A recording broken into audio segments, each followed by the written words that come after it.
चुलीवरचं मटण. नमस्कार. देवाज form house या यूट्यूब चॅनलवरती तुम्हा सगळ्यांचं खूप स्वागत आहे. आज आपण बघणार आहोत चुलीवरचे मटण.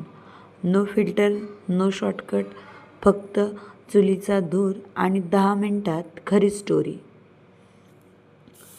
चुलीवरचं मटण म्हणजे फक्त रेसिपी नाही, ती चव आहे गावाकडची. गाव म्हटलं की चूल आलीच आणि चूल म्हटली की गावाची खरी ओळख चूल.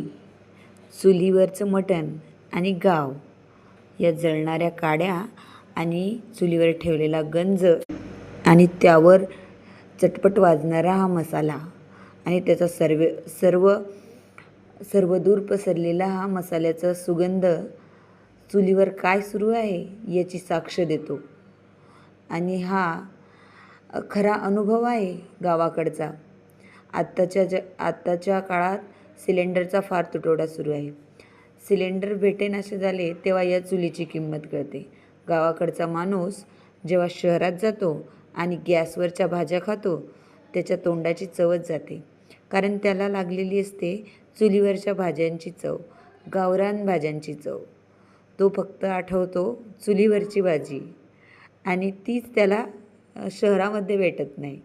तेव्हा त्याला खरी गावाची किंमत कळते आणि तो घरी आल्यावर पहिले म्हणतो, चुलीवरचा बेत होऊ द्या काहीतरी. चुलीवरचं मटण म्हणजे फक्त रेसिपी नाही, गावाकडची चव आहे ती. आणि आज आम्ही बनवला आहे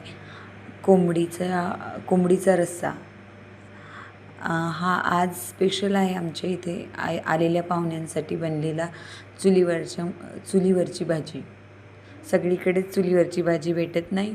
शहरात चुलीवरच्या भाजीला खूप आवड आहे आणि तेच शहरात भेटत नाही.